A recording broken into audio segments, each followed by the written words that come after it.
Hello friends, and welcome to a new video. Do I call this a cosplay story time? Maybe, maybe not, I don't know. I think it probably qualifies as a cosplay story time. Today, I wanted to talk about glomping. My experiences with glomping, what glomping is, because it's a footnote of convention history that just isn't talked about enough. Like we've all seen Red Bard's video about the yaoi paddles. We've obviously all heard of like caramel dancing.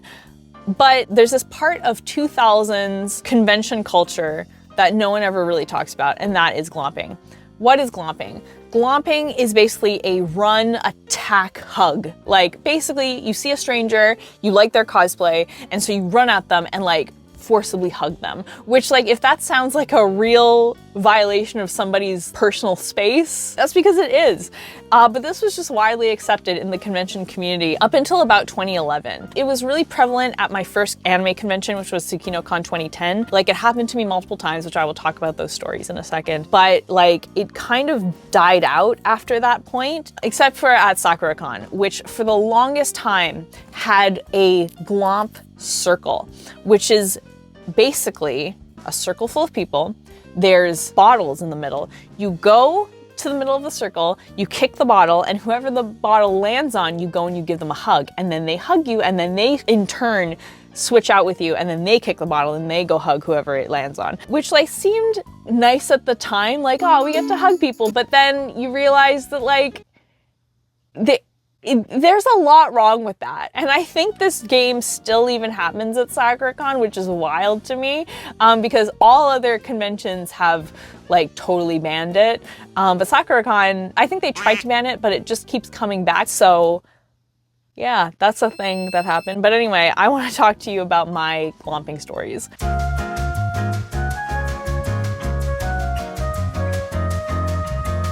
So the first one was from the last day of sakura-con 2010. I was cosplaying Katara.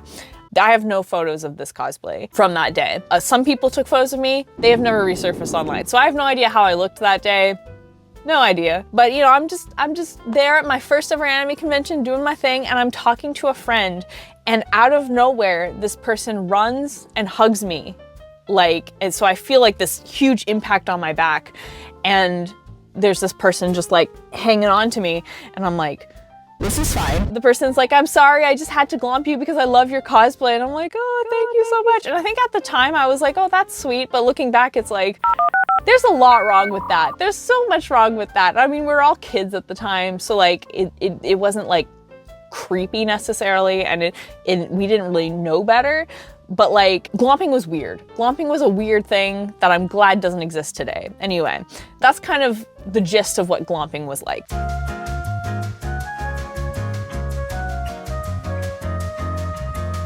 The second one is the high velocity glomp, which was such a strange and like uncomfortable experience for me that I look back on and I'm just like, yeah, that's a thing that happened. I was cosplaying Rin from Vocaloid, and that was my second ever cosplay. And I really loved Vocaloid at the time, so I was very thrilled. This was back when Vocaloid was like new, all right? Vocaloid was like hip and new. I mean, it's still hip today, but it's definitely not new. So there was like a Vocaloid panel, and I met a bunch of people there. I cosplayed Rin for the first day and the second day, and I met so many like Vocaloid fans, and they were all like really thrilled to like see Vocaloid cosplayers, because again, it was still this hip new thing, so it was very cool. I am walking with a friend out of the dealer's hall. Now, what you have to understand about the setup of sakura-con is that there's two different buildings. There's the main building that has all of the panels and everything, and then there's a smaller building that you have to walk quite a ways, not quite a ways, but like a ways to. That's smaller, and it has the vendor's hall in it.